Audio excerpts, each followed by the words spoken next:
Algérie-France, la fin d'un mariage forcé. Le ministre de l'Intérieur français peut rester à son poste ou le quitter. Cela ne résoudra pas la crise franco-algérienne, car il n'est ni le problème qui l'a déclenché, ni la solution, sauf à devenir président de la République, soutenu par une majorité parlementaire. Si M. Retailleau n'est pas le problème, le président Macron n'est pas la solution.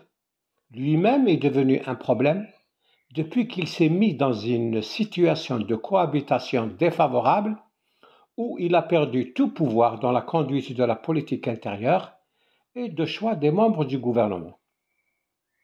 Le problème de fond est dans la majorité écrasante du peuple français, qui ne veut plus de l'émigration illégale, de l'islam ostentatoire et des Algériens dont une frange minoritaire a sérieusement détérioré l'image, notamment sur les réseaux sociaux. Cette majorité de Français, estimée à environ 80% par de récents sondages, n'accepte plus que ses valeurs humanistes et ses lois libérales, Déclaration des droits de l'homme, droit d'asile, droit du sol, aide sociale, liberté d'expression, etc., soient utilisées par des étrangers sans gêne pour lui imposer des comportements qui la heurtent frontalement ou défendre sur son sol des causes auxquelles elle ne croit pas. Ils ont raison, et c'est leur droit de le dire à haute voix. Aucun des pays d'origine de cette immigration n'offre à ses ressortissants ce que lui offre le droit français. Avec le temps et la prégnance grandissante des idées de droite sur les esprits, les Français ont découvert qu'en fait les hommes n'étaient pas partout les mêmes. Le conditionnement culturel qu'ils reçoivent dans leur enfance les différencie d'une religion à une autre, d'un continent à un autre, d'une histoire à une autre. Ils ne naissent pas universels, entre guillemets, interchangeables, interconnectables, automatiquement intégrables et solubles dans des valeurs incompatibles avec celles dans lesquelles ils ont été élevés. Cela s'est vérifié surtout dans le cadre de l'islam ostentatoire, de ses dérivés et de ses dérives.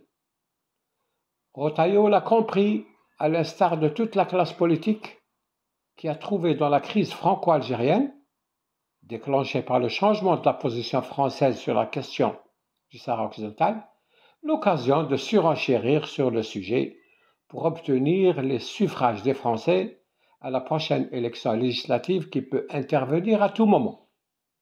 Tous les signaux indiquent que la droite extrémisée sortira gagnante de tout scrutin à venir et que sa priorité sera de réduire à néant les relations avec l'Algérie qu'elle déteste plus que n'importe quel autre pays de l'ancien empire colonial français.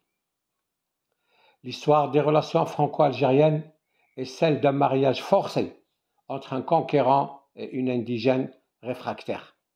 132 ans de cohabitation n'ont pas arrangé les choses. Et même après la séparation en 1962, la haine est restée vive entre les deux parties qui ont continué à échanger insultes et coups de griffe. Heureusement que les deux pays ne sont pas frontaliers. Le temps de la rupture définitive est apparemment arrivé. Reste à régler le problème des enfants nés de ce mariage mixte, dont le nombre se compte en millions de gaillards et de gaillardes, dont beaucoup aiment vivre sur le sol français, mais pas les Français. Après quoi, et si possible, chacun se mettra à goûter prudemment aux joies de vivre sans l'autre.